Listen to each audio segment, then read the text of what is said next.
हरे कृष्णा, राधे राधे। आज आप सभी सुनेंगे माघ मास की कथा, अध्याय 16। कार्तिवीर कहने लगे कि हे भगवान, वह राक्षस कौन था? कांचन मालिनी कौन थी? उसने अपना धर्म कैसे दिया और उसके साथ कैसे हुआ? हे ऋषि, अत्रि ऋषि की संतानों के शूर, यह कथा सुनाकर मेरा कौतूहल दूर कीजिए। तब दत्तात्रेय जी कहने लगे कि हे राजन, इस पुरातन विचित्र इतिहास को सुनो। कांचन मालिनी नाम की एक सुंदर अप्सरा थी जो माघ मास में प्रयाग स्नान करके कैलाश पर जा रही थी। तब उसको मार्ग में जाते हुए हिमालय के कुंज से एक हीर राक्षस ने देखा। उस सोने जैसे तेज वाली, सुंदर कटी वाली, बड़े बड़े नेत्रों वाली, चंद्रमुखी, सुंदर केश और पीन पयोधर वाली सुंदर अप्सरा को देखकर उस राक्षस ने कहा कि हे सुंदरी कमल नयनी, तुम कौन हो और कहाँ से आ रही हो? तुम्हारे वस्त्र और वेणी भीगी हुई क्यों है? तुम आकाश मार्ग से कहाँ जाती हो? किस गुण के प्रताप से तुम्हारा शरीर ऐसा तेजस्वी और रूप ऐसा मनोहर है? तुम्हारे गीले वस्त्र से मेरे मस्तक पर गिरे हुए एक बूंद जल से मेरा क्रूर मन को एकदम शांति प्राप्त हो गई। इसका यह क्या कारण है? तुम बड़ी शीलवती प्रतीत होती हो, इसका मुझे कारण बताओ। अप्सरा ने कहा, हे राक्षस सुनो, मैं काम रूपिणी अप्सरा हूँ। मैं प्रयाग में संगम में स्नान करके आ रही हूँ। इसी से मेरे वस्त्र भीगे हैं। अब कैलाश पर जा रही हूँ, जहाँ पर श्री शिव निवास करते हैं। त्रिवेणी के जल से मेरे सब क्रूरता दूर हो गई, जिसके पुण्य के प्रभाव से मैं इतनी सुंदर और पार्वती की प्रिय सखी हुई। जो आश्चर्य देने वाला उदाहरण मुझसे ब्रह्मा जी ने कहा था, सो सुनो। मैं कलिंग देश के राजा की वेश्या थी। रूप, लावण्य और सुंदरता में अपूर्ण थी। मेरी सुंदरता पर सारा नगर मोहित था और मैंने अनेकों प्रकार के भोगों को भोगे। अनेक प्रकार के वस्त्र और आभूषणों की घर में कोई कमी नहीं है। कई कामी पुरुष आपस में स्पर्धा ही से मृत्यु को प्राप्त हो गए। इस तरह उस नगर में बड़ी सुंदर से यौवन व्यतीत हुआ और मैं वृद्धावस्था को प्राप्त हो गई। जब मेरे मन में विचार उत्पन्न हुआ कि मैंने अपनी सारी आयु पापों में ही व्यतीत कर ली, धर्म का कोई कार्य, दान, तप, यज्ञ आदि नहीं किया, शिव या दुर्गा जी की आराधना नहीं की, न कभी भगवान विष्णु का पूजन किया।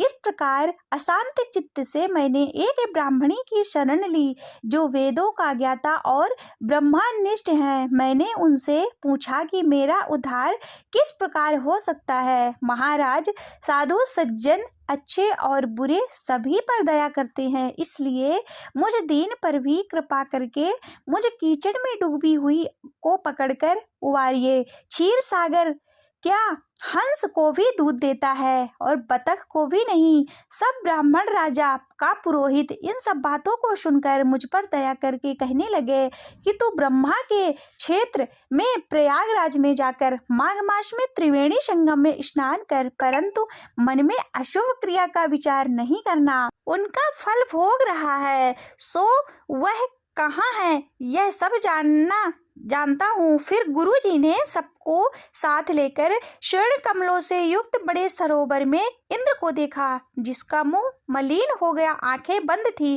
तब इंद्र ने बृहस्पति जी के चरणों को पकड़कर कहा कि इस पाप से उद्धार करके आप मेरी रक्षा कीजिए।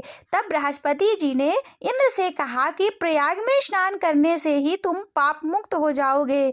जब इंद्र सहित सबने ही प्रयाग में जाकर संगम में स्नान किया और त्रिवेणी स्नान से इंद्र पाप मुक्त हो गए, तब बृहस्पति जी ने इंद्र को वरदान दिया कि तुम्हारे शरीर में जितने भाग हैं सब नेत्र हो जाए। तब इंद्र ब्राह्मण के वर से 1000 नेत्रों से शोभा सुशोभित हुए, जैसे मानसरोवर में कमल शोभायमान होता है। यहाँ पर माघ मास की कथा का 16वां अध्याय समाप्त होता है। हमारे आगे के वीडियो में सुनेंगे आप माघ मास महात्म्य का 17वां अध्याय। वीडियो अच्छा लगे तो लाइक कीजिएगा और चैनल को आप अभी तक आपने सब्सक्राइब नहीं किया तो चैनल को सब्सक्राइब कीजिएगा। समुद्र किनारे एक गांव में कृष्णाबाई नाम की एक बूढ़ी माता रहती थी।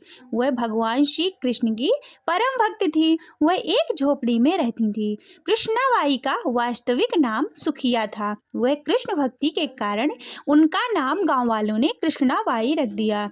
घर घर में झाड़ू पोछा बर्तन और खाना बनाना ही इनका काम था। कृष्णाबाई रोज फूलों की माला बनाकर दोनों समय श्री कृष्ण को पहनाती थी और घंटों कान्हा से बात करती थी।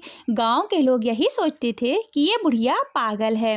एक रात श्री कृष्ण जी ने अपनी भक्त कृष्णाबाई से यह कहा कि कल बहुत बड़ा भूचाल आने वाला है, तुम यह गांव छोड़कर दूसरे गांव चली जाओ। अब क्या था, मालिक का आदेश था। कृष्णाबाई ने अपना सामान इकट्ठा करना शुरू किया और गांव वालों को बताया कि कल सपने में कान्हा आए थे और कह रहे थे कि बहुत प्रलय होगा, गांव छोड़कर पास के गांव में चली जा। अब लोग कहाँ उस बूढ़ी पागल की बात मानने वाले थे। जो सुनता वही जोर जोर ठहाके लगाता। इतने में बाई ने एक बैलगाड़ी मंगाई और अपने कान्हा की मूर्ति ली और सामान की गठरी बांधकर गाड़ी में बैठ गई और लोग उसकी मूर्खता पर हंस रहे थे। बाई जाने लगी। अपने गांव की सीमा पार कर अगले गांव में प्रवेश करने ही वाली थी कि उसे श्री कृष्ण की आवाज आई, अरे पगली जा, अपनी झोपड़ी में से वह सुई लिया जिससे तू माला बनाकर मुझे पहनाती थी। यह सुनकर माई बेचैन हो गई और तड़प गई। मुझसे ये भारी भूल कैसे हो गई, अब मैं कान्हा की माला कैसे बनाऊंगी। उसने गाड़ी वाले को वहां रोका और बदहवास अपनी झोपड़ी की तरफ भागी। गांव वाले उसके पागलपन को देखते और खूब मजाक उड़ाते रहे। माई ने झोपड़ी के तिनकों में से फंसी हुई सुई निकाला और फिर पागलों की तरह दौड़ती हुई गाड़ी के पास गई।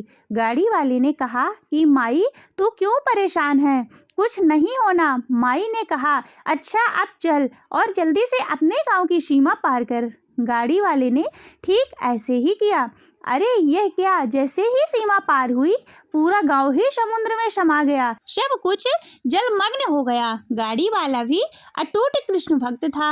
एन केन प्रकरण भगवान ने उसकी भी रक्षा करने में कोई विलंब नहीं किया। इस कहानी से हमें यह शिक्षा मिलती है कि प्रभु जब अपने भक्त की मात्र एक सुई तक की इतनी चिंता करते हैं तो वह भक्त की रक्षा के लिए कितना चिंतित होते होंगे। जब तक उस भक्त की एक सुई उस गांव में थी पूरा गांव बचा था। इसलिए कहा जाता है कि भरी बदरिया पाप की बरसन लगे अंगार, संत न होते जगत में जल जाता संसार। अर्थात अगर इस दुनिया में संत एवं अच्छे व्यक्ति ना होते तो ये संसार कब का खत्म हो गया होता। श्री कृष्ण और उनके भक्त कृष्णाबाई की कहानी आप लोगों को कैसी लगी कमेंट सेक्शन में बताइएगा। श्री भागवत भगवान की है आरती, पापियों को पाप से है तारती। ये अमर ग्रंथ ये मुक्ति पंथ ये पंचम वेद निराला, नव ज्योति जलाने वाला। ये अमर ग्रंथ ये मुक्ति पंथ ये पंचम वेद निराला, नव ज्योति जलाने वाला। हरि नाम यही हरि धाम यही, हरि नाम यही हरि धाम यही, जग के मंगल की आरती, पापियों को पाप से है तारती। श्री भागवत भगवान की है आरती, पापियों को पाप से है तारती। ये शांति गीत पावन पुनीत, पापों को मिटाने वाला, हर दर्श दिखाने वाला। ये शांति गीत पावन पुनीत, पापों को मिटाने वाला, हर दर्श कराने वाला। यह सुख करनी यह दुख हरणी, यह सुख करनी यह दुख हरनी, श्री मधुसूदन की आरती, पापियों को पाप से है तारती, श्री भागवत भगवान की है आरती, पापियों को पाप से है तारती। ये मधुर बोल जग फंद खोल, सन्मार्ग दिखाने वाला, बिगड़े को बनाने वाला। ये मधुर बोल जग फंद खोल, सन्मार्ग दिखाने वाला, बिगड़े को बनाने वाला। श्री राम यही घनश्याम यही, श्री राम यही घनश्याम यही, प्रभु के महिमा की आरती, पापियों को पाप से है तारती, श्री भागवत भगवान की है आरती, पापियों को पाप से है तारती, श्री भागवत भगवान की है आरती, पापियों को पाप से है तारती। कर्पूर गौरम करुणावतारम, संसार सारम भुजगेन्द्रहारम, सदा वसन्तं हृदयारविन्दे भवं भवानी शैतं नमामि।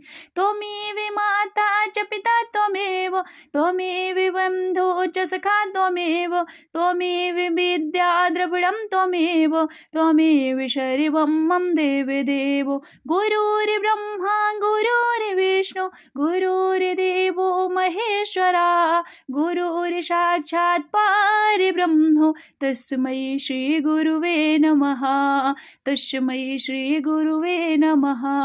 सर्वे भवन्तु सुखिनः, सर्वे सन्तु निरामया, सर्वे भद्राणि पश्यन्ति मा कश्चिद् भावेत्। शान्ताकारं भुजगशयनं पद्मनाभं सुरेशं, विश्वधारं गगनसदृशं मेघवर्णं शुभांगम्। लक्ष्मीकान्तं कमलनयनं योगिर्विध्यानगम्यं, वन्दे विष्णु भवभयहरणं सर्वलोकैकनाथं, वन्दे विष्णु भवभयहरणं सर्वलोकैकनाथम्।